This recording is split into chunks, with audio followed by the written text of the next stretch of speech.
বিজয়কারী মহোদয়, উপস্থিত বিভিন্ন সমাবেশ থেকে আগত বিজয় মহোদয়গণ এবং বিভিন্ন স্তরের কর্মকর্তা কর্মচারী সাথী ও বন্ধুরা, আসলে আজকে নবম দিন হওয়ার পর, কারণ আমরা প্রত্যেকে মোটামুটি মনের কষ্টগুলো, মনের বেদনাগুলো আমরা উপস্থাপন করেছি, যার পরিপ্রেক্ষিতে আমিও স্লোগান দিয়ে স্লোগানে মুখরিত করে আমিও আমার কথাটাও একটু বসে ফেলছি, যার দরুন আমি তেমন কিছু আজকে আর বলতে পারতেছি না। এই জন্য আমি আপনাদের থেকে ক্ষমা চেয়ে গেছি। প্রথমে আমার যদি ভুলভ্রান্তি হয়ে থাকে, আজকে বক্তব্যের শুরুতে আমি সর্বপ্রথমে শ্রদ্ধার করে স্মরণ করি সেই 1000 বছরের শ্রেষ্ঠ বাঙালি, বাংলাদেশের রাষ্ট্রনায়ক, জাতির জনক বঙ্গবন্ধু শেখ মুজিবুর রহমানকে শ্রদ্ধা করে স্মরণ করি। সেই ৭১ রণাঙ্গনে যারা অকাতরে স্বাধীনতার মুক্তিকামী মানুষ প্রাণ দিয়ে বিসর্জন করেছেন, সেই সব বীর শহীদদের। সংগ্রামী সাথী ও বন্ধুরা, আমি প্রত্যেক দিন প্রতিবারে আমি বলে থাকি, আজকে আমরা এই আন্দোলনে কেন নেমেছি, কি জন্য আমাদের আন্দোলন করতে হচ্ছে। আমরা কোনদিন আন্দোলন করার মন মানসিকতা নিয়ে পল্লী বিদ্যুতের চাকরিতে আমরা আসি নাই। আমরা চেয়েছিলাম বজ্রবাজে সুশৃঙ্খল ভাবে চাকরি বিধি অনুসরণ করে চাকরি করে আমরা বজ্রসেনের মতো আমরা বাড়িতে ফিরে যাব। কিন্তু তারা বিআরবির প্রেতাত্রা বারবার আমাদেরকে আন্দোলনের পথ দেখিয়ে দিয়েছে, বারবার আমাদেরকে আন্দোলনে নামিয়েছে।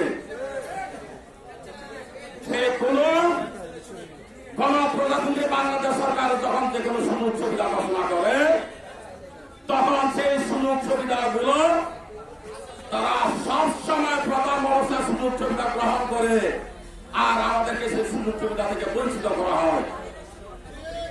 এই আজকে দ্বিতীয় পর্যায়ে নবম দিন পর্যন্ত সবাই প্রত্যেকে বলছে যে গত 15 সালের যে ফ্যাসকেলের কথা, আমি আর সেই ফ্যাসকেলের কথা বলতে চাচ্ছি না। আজকে আমি বলবো যে সরকার বাংলাদেশের যে খরচ ক্ষমতার উপরে নির্ধারণ করে ইন্ডিপেন্ডেন্ট ব্যবস্থা করেছিলেন, সরকার প্রধান বলেছিলেন আমি আর ফ্যাসকেল দেওয়ার জন্য ফ্যাসকেল কমিটি গঠন করবো না, আমি প্রত্যেকটা কর্মকর্তা কর্মচারীদেরকে বেসিকের মূল 5% হিসাবে আমি ইনক্রিমেন্টের মূল বেসিকের সাথে আমি যোগ করে দেব।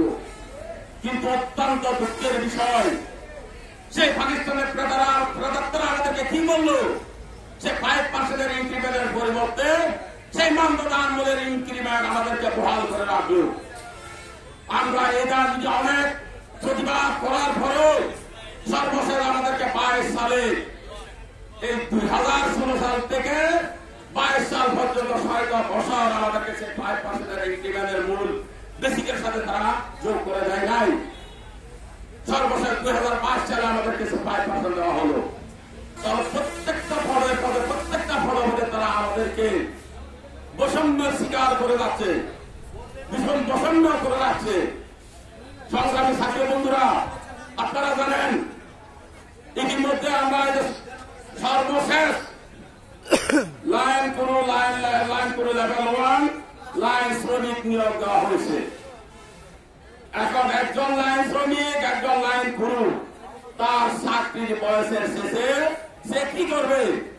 আজকে পল্লী বিদ্যুতে এসে মাথার গাম পায়ে ফেলে নিজের রক্তকে খানি করে গান করে যাই আছে, গান করে দিয়ে মানুষের সেবা করে যাচ্ছে। কিন্তু চাকরি শেষে তাকে কি করা হয়েছে? মূলা দেখানো হয়েছে। তাহলে এগুলো কি শ্রমিক? সংগ্রামী সাথী বন্ধুরা, আজকে যারা গ্রামে গঞ্জে যারা মিটা রেডিং দিচ্ছে, রিমিনিউর যে আমাদেরকে বাংলাদেশের যে রিমিনিউর একটা বড় অর্জন, আজকে আমাদের পিছিয়ে মিটারিদের বাইরা তাদেরকে রাখা হয়েছে। তারা 2016 সালে আন্দোলন করছিল, তাদেরকে আশ্বাস দেওয়া হয়েছে ঠিক আছে আমরা ক্রমান্বয়ে আমরা নিয়মিত করার আমরা ব্যবস্থা নিব। আজও পর্যন্ত তারা সেই ব্যবস্থা গ্রহণ করে নাই। আমরা কিভাবে তাদের কথার উপরে আমরা কিভাবে আশ্বস্ত হতে পারি? আমরা সেই আরেকদিন